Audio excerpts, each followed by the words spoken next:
Bonjour à tous, on se retrouve aujourd'hui pour une inspiration créative en même temps technique aquarelle. Dans cette réalisation, j'ai voulu allier les deux. Inspiration créative parce que ce qu'on va réaliser, alors pour moi ce sera un nuancier type nuancier de peinture, nuancier de peintre, mais ça peut très bien être un marque-page, une carte, ce que vous voulez. L'idée c'est de le transformer après à votre guise. Donc on va allier création, on va dire nuancier de peintre et puis technique à l'aquarelle aujourd'hui. On va travailler ensemble le dégradé, réaliser un dégradé à l'aquarelle. Pour ça, j'ai sorti mes aquarelles Daniel Smith, moi qui sont dans une boîte voilà, hein, comme Daniel Smith fait principalement ses aquarelles avec des tubes, j'ai rempli mes godets, j'ai mis ça dans une petite boîte et je vais travailler sur mon nouveau papier aquarelle, du papier aquarelle à Nemule, vous le voyez ici, mais c'est la gamme Watercolor. C'est du papier 100% coton en grain fin et c'est un papier que j'ai eu l'occasion de tester via la fée qui m'avait envoyé un petit échantillon et j'aime beaucoup ce papier parce que déjà il fonctionne très très bien, il a un rendu, une texture très douce, très lisse, un petit peu velours. Et ce qui est très intéressant avec ce papier-là, c'est bien qu'il soit en grain fin, les tamponnages se font très facilement comparativement au papier Fabriano. Je vous en ai déjà parlé dans d'autres vidéos. Le papier Fabriano est un papier, bien qu'il soit également en 300 grammes, en papier coton, en grain fin, il est très très rigide, ce qui fait que les tamponnages sont difficilement nets et pour ma part, le détourage est compliqué, ce qui n'est pas le cas avec ce papier. Donc je remercie la fée, notre petite fée, de m'avoir permis de tester ce papier. Et comme j'ai été vraiment emballée par ce papier, eh bien je vous en parle aujourd'hui. On va travailler autour de ce die de la fée du scrap. Ça n'est pas un die qui est nouveau. C'est un die que j'aime beaucoup. Et vous voyez, c'est un die qui, pour moi, m'inspire les nuanciers de peinture. Vous savez, où on part d'une couleur et cette couleur, on la dégrade. Et puis, on vient regarder comme ça, lorsqu'on choisit une peinture, la couleur qui pourrait nous faire envie. Dans ma feuille de papier aquarelle, je vais venir découper plusieurs bandes pour venir les aquareller. Ces bandes, je vais les faire un petit peu plus larges et un petit peu plus hautes que mon die, tout simplement pour pouvoir après, sur mon support, vous verrez pourquoi, venir accrocher ces petites bandes avec du washi pour réaliser mes dégradés. Je découpe mes petites bandes hors caméra et on se retrouve tout de suite.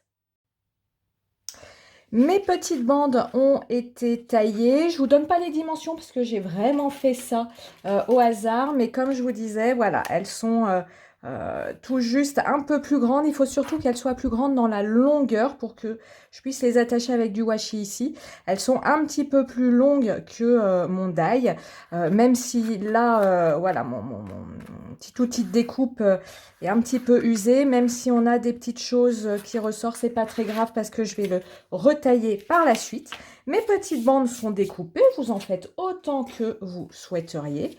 Et ces petites bandes, je vais venir les scotcher sur un support carton. Moi, c'est un support de... c'était un carton gris de Pantone hein, usé. Et vous allez venir, pardon, coller avec du washi tape le haut hop, de votre petite bande de papier et le bas de votre petite bande de papier assis.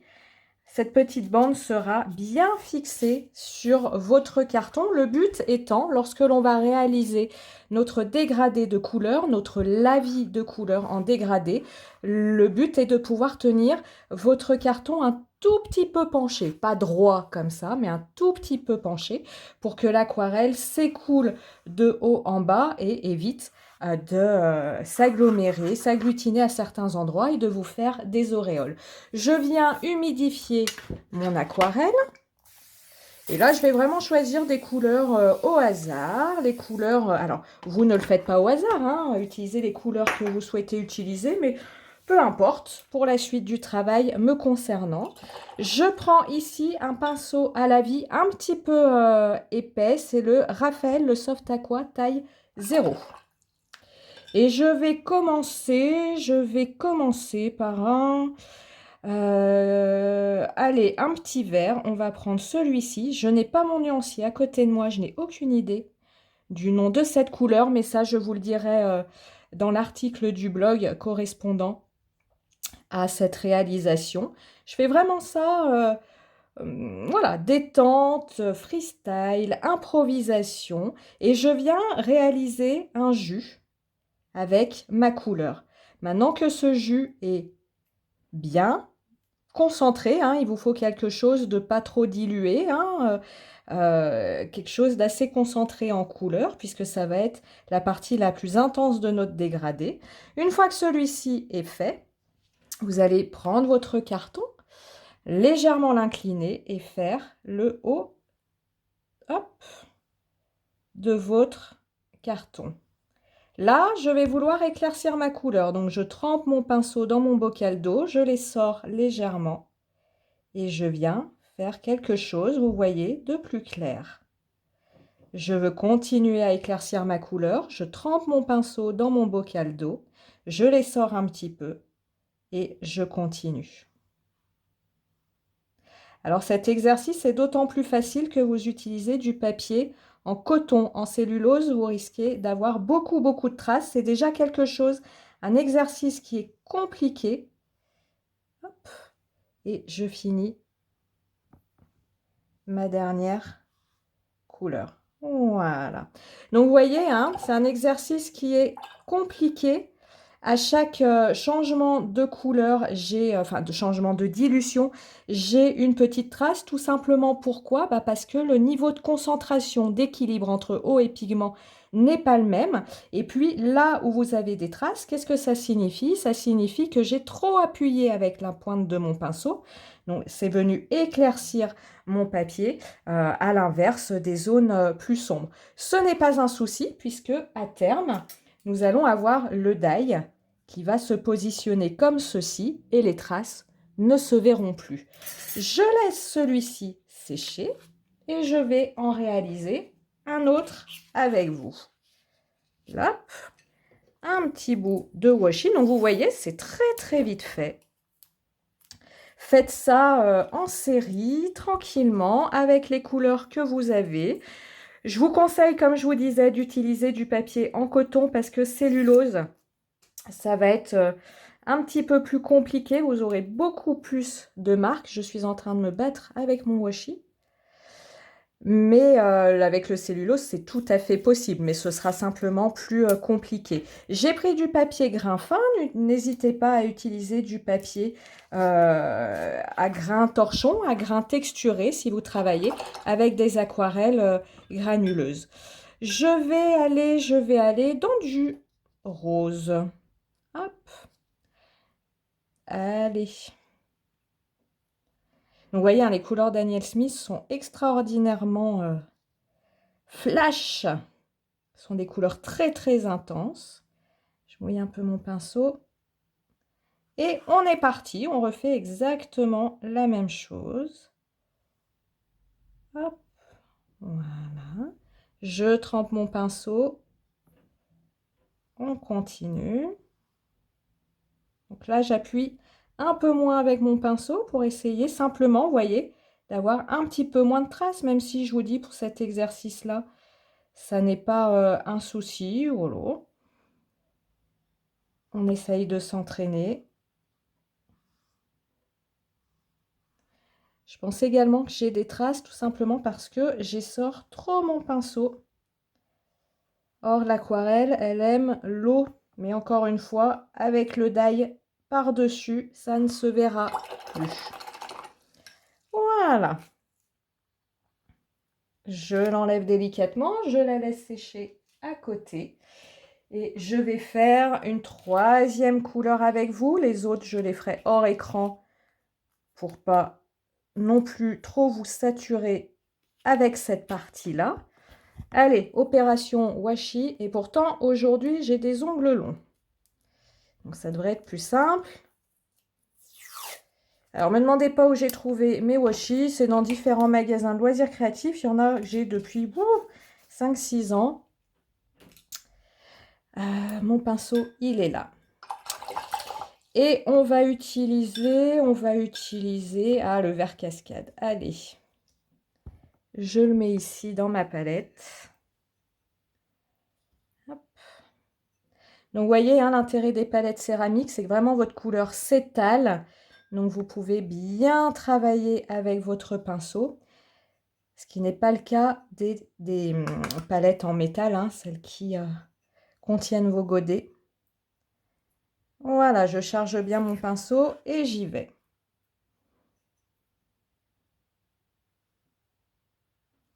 Vert cascade qui est l'une de mes couleurs favorites chez Daniel Smith, même si ici, on va voir, ça fera l'occasion de voir si le papier watercolor de Hahnemuhle fait bien ressortir les granulations ou pas, parce que c'est une couleur très granuleuse, le vert cascade. Vous voyez, là, je mets beaucoup plus d'eau. Elle préfère mon aquarelle. C'est-à-dire, je mets beaucoup plus d'eau comparativement à la concentration de pigments.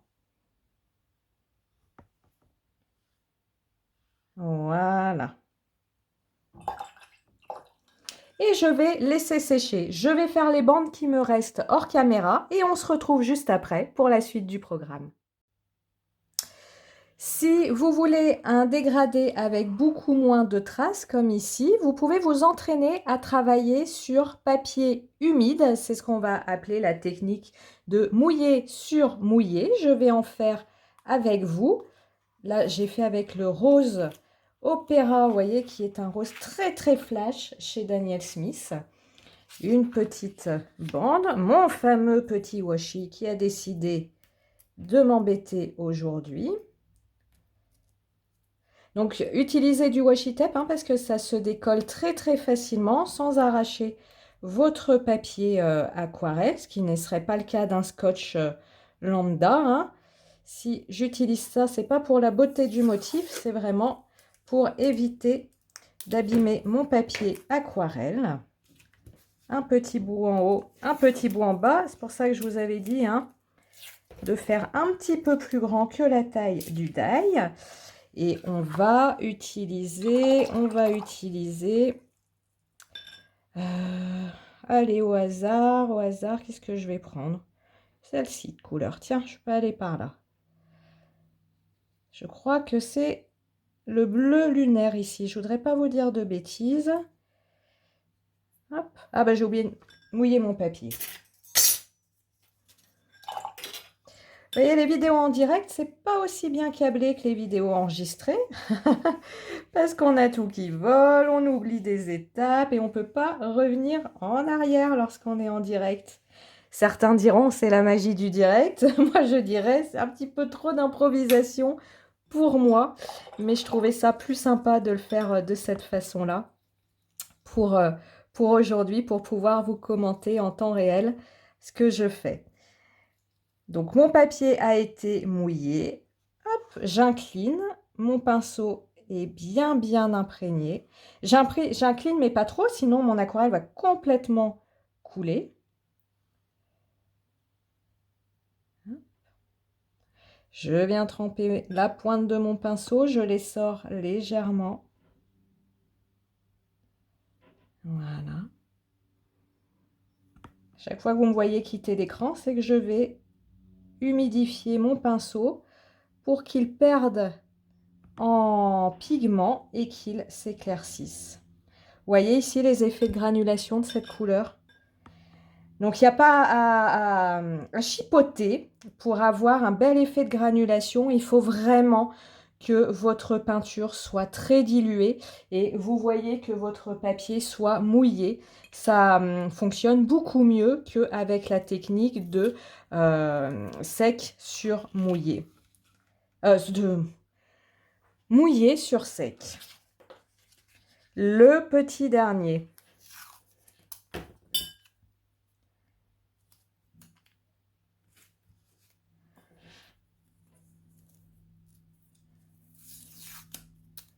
Voilà.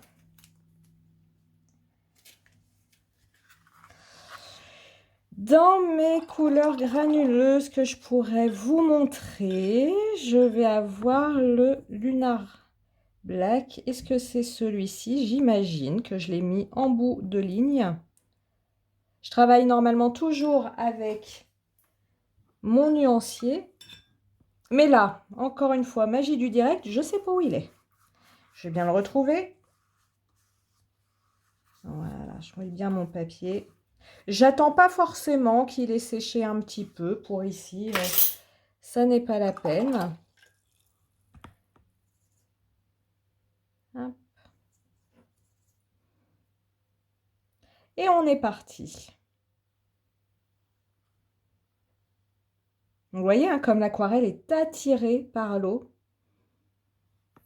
Donc c'est aussi pour ça, ici, ne le tenez pas trop à la verticale. Sinon, vous allez avoir la peinture qui va complètement couler.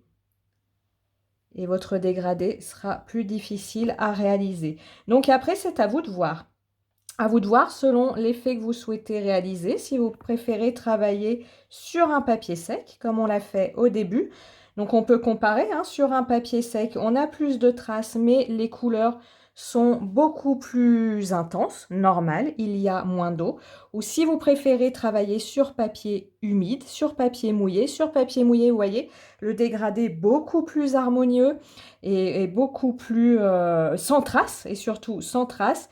La contrepartie de ça, c'est que la couleur est beaucoup moins intense que ce que j'aurais obtenu sur papier sec. Je laisse tout ça sécher.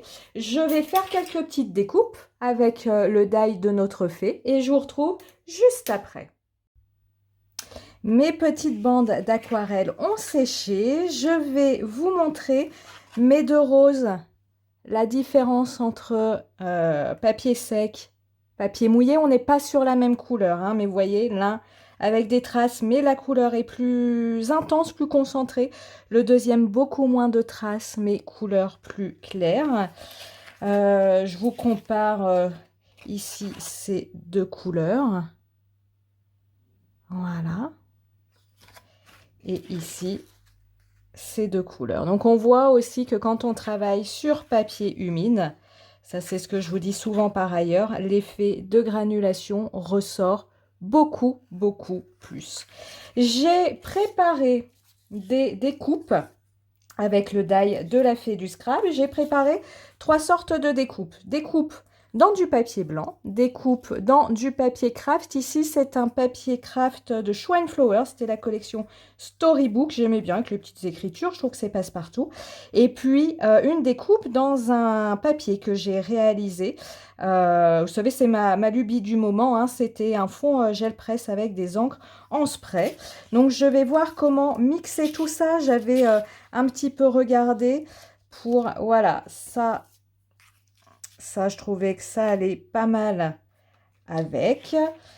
Et puis après, là, un rose avec du blanc, un rose avec du papier craft. Donc, vous voyez, je vais essayer d'aligner pour pas tomber là. Je vous mets sur l'écran, là où j'ai des marques. Après, cependant, les choses risquent de mal tomber. On verra. Et puis... voilà, le noir et blanc et le bleu. Voilà, c'est pas mal. Allez, je vais faire celui-ci avec vous. Rien de bien compliqué. Je viens simplement coller mon die sur mon fond avec ma tacky glue. Alors les autres, je les ferai hors écran tout simplement parce que je vais venir les presser sous une pile de livres pour avoir un résultat bien lisse, bien plat. Donc j'ai des gros bouquins, des grosses encyclopédies, ils vont tous finir dessous. Et vous voyez, on a cette teinte la plus concentrée et après notre dégradé qui se voit à travers notre nuancier. Je vais prendre un ciseau et je vais tout simplement venir découper. C'est pour ça que je vous disais, si la bande est plus longue, ce sera moins compliqué pour nous pour travailler. Et puis après, on réajuste. Donc là, moi, on demande parfois, j'ai un petit ciseau à précision rayeur. J'en ai deux, tout simplement parce qu'il y en a un que j'emmène avec moi quand je vais à droite, à gauche, et puis celui que je laisse chez moi. Voilà, et ma petite bande est terminée. Allez, je fais les autres hors caméra, et puis je viens vous montrer ce que ça donne tout de suite après. Mes petits nuanciers sont terminés, donc je vous les montre. Donc nous avons ici les deux roses. Alors je vais dire au choix, il y a même énormément de possibilités, mais vous pouvez noter le nom de votre couleur sur le petit espace que vous avez ici en dessous de votre die ou au dos hein, de votre nuancier. Voilà. Et puis le bleu lunaire et le noir lunaire ici. Et puis pour égayer un petit peu ces petites réalisations, j'essaye de bien vous les mettre dans l'écran. On peut aller piocher dans des die cuts. Alors moi je vais aller piocher dans des die cuts de Holland Create. Pourquoi? Parce que c'est ceux qui étaient sur mon bureau, tout simplement. On peut aller piocher dans des petits die cuts pour venir un petit peu embellir tout ça. Je vais prendre ce petit oiseau là qui me paraît pas mal. Regardez voir, comme ça ira bien ici. Allez, adjugé vendu. Alors les die cuts de haul ne sont pas, comme beaucoup de die, hein, de die cut, ils ne sont pas autocollants. Allez, lui, je vais le mettre là. J'ai eu la bonne idée de mettre de la colle, surtout le die. Je vais enlever l'excédent. Voilà. Par exemple, ça. Alors, je vais un petit bonhomme de neige. Où est-ce qu'il pourrait être sympa, ce petit bonhomme de neige? Ben, pourquoi pas ici, ce petit bonhomme de neige. Regardez donc. Voilà. Donc, comme je vous dis, hein, ces petites réalisations, totale improvisation. Et ça fait du bien. De ne pas réfléchir à quelque chose. Hop. Qu'est-ce qu'on va avoir d'autre dans ce set de die? Je voudrais pas non plus quelque chose trop marqué Noël, hiver, ça me gêne pas. Mais pas trop marqué Noël, parce que tout simplement, Noël c'est 15 jours dans l'année et mon nuancier c'est pour me servir tout au long de l'année. Donc des petites choses marquées hiver, ça me gêne pas. Noël, ça m'embêterait un petit peu plus, mais ça c'est moi. Voilà, je vais aller regarder dans mon autre sachet de die cut. Alors, là, j'ai des petites choses. Ce sont deux sachets pour Noël, donc c'est pour ça que ça peut être un peu compliqué. Ici, on a l'oiseau. Je peux venir découper l'oiseau. Hop. Voilà. Alors moi, j'hésite pas, hein. Je découpe, peu importe, je découpe les tampons, je découpe les die cuts. C'est fait, tout ça pour être bougé, modifié. Voilà. Qu'est-ce que j'aurais d'autre qui pourrait être sympa? Et encore une fois, ça c'est pour moi qui fasse pas trop Noël. J'ai pas grand chose, il y a des cadeaux. Ah, un oiseau ici. Et ben voilà, hop. Et puis je vais en laisser sans rien, sans décoration, pour qu'il y ait un petit peu de tout. Hop. Voilà, on est pas mal. On est pas mal. Voilà. Qu'est-ce que vous en pensez? Dites-moi. Alors là, j'en ai fait 6. Je vous montre celui que j'avais fait en entraînement pour voir ce que ça pouvait donner. Donc là, c'est un bleu, mais c'est un bleu de mes aquarelles artisanales.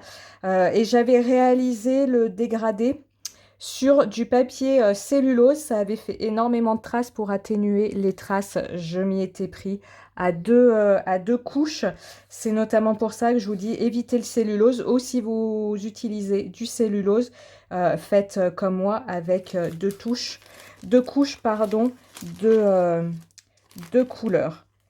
Je vais réunir tout ça avec un petit anneau et puis on se retrouve juste après.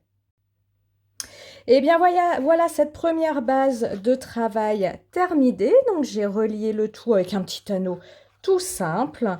Et ça permet comme ça, vous voyez, d'avoir le nuancier, une autre façon de réaliser des nuanciers avec mes aquarelles, avec des supports blancs, des supports gel presse, des supports papier craft, certains un petit peu décorés, certains décorés par le papier utilisé, d'autres laissés blancs de cette façon-là. Voilà à quoi ça ressemble.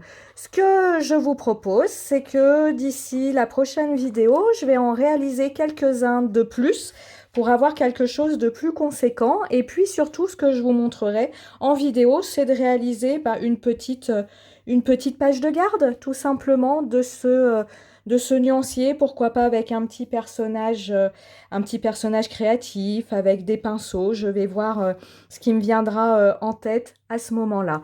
Moi, je vous souhaite une très bonne journée. Je vous souhaite, comme moi, de vous éclater à faire des nuanciers dans tous les sens, à découvrir vos couleurs, à découvrir vos techniques, comme je vous disais, la différence entre un lavis sur papier sec, un lavis sur papier humide. Amusez-vous, ce type d'exercice, c'est toujours très sympathique, justement pour découvrir plein de choses. À très bientôt. Ciao, ciao.